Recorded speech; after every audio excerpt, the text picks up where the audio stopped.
China has always been an imperial power, and the system of governance has been that of an imperial state.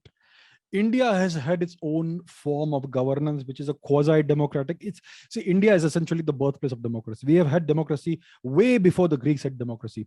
If you look at the archaeological structure, etc., the evidence from the so-called Indus Valley civilization, era of our civilization, then you will see that there were no royal palaces and any of those things. So it was a democratic setup of some sort. We don't know exactly what form of democracy it was, but you had a democratic system. We also have the evidence from the Mahajanapadas, which were democratic republics. You had kings and rulers who were elected.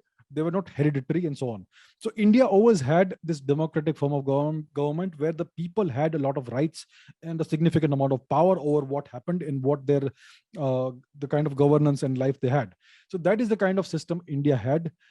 We don't have specific historical details because our historians have never looked into that as to what exactly was the form of government, how did elections happen, and what specific rights did people have. We don't know about that. But we know that these were more or less democratic setups that we had during the Mahajanapada era. Sometimes we would have emperors like Chandragupta Maurya, like Kanishka the Great, like Rajaraja Chola, Rajendra Chola, like Lalitaditya Muktapida, like Kumaragupta, Skandagupta, etc. But even during the imperial eras, when the entire subcontinent was unified politically under one central leadership, even at that time, at the local levels, you would have local democracies. So at the Gram Panchayat level or whatever, people would elect their local representatives and all that. So that's how it always was. So India was that sort of a system. The Chinese were not a democracy by any means. It was always a hard imperial system.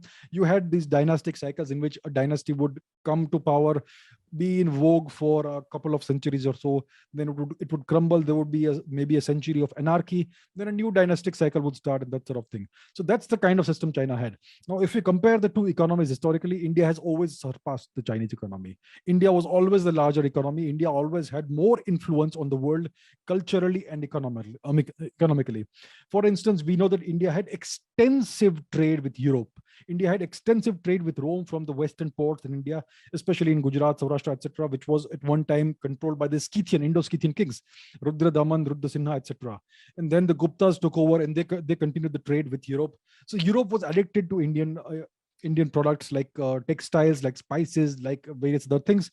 And in exchange for these things, the Europeans would send India gold. And that's how India became the largest gold repository in the world. And that's how India was so wealthy. Right. So India accounted for easily more than 1/3 of the entire globe's GDP. So that's how wealthy India was. China was always second, but China obviously always was the second largest power in the world, economically and otherwise also.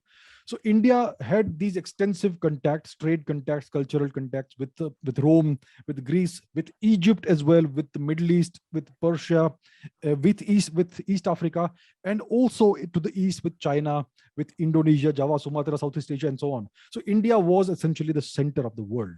China was not so much the center of the world. China had the Silk Route, which was essentially actually an Indian trade route, which later on was called the Chinese Silk Route. So historically, India was the center of the world. India was the center of civilization. The Chinese called India Tianzhu, which means the center of heaven. Center of heaven. That was the Chinese word for India. So India was the global cultural superpower. India was the center of education, the largest economy, the trading superpower. It was also military superpower from time to time. So if we compare the two civilizations, the oldest civilization was always the greatest and the largest civilization in terms of magnitude of economy and strength.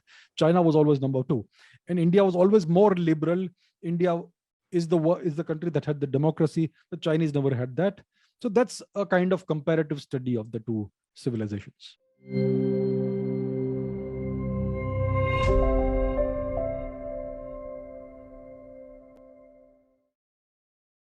Please remember to subscribe to us and switch on the notifications for this channel. For our other social media links, more content, and to support our work, please visit citti.net. Dhanyavad. Namaskar.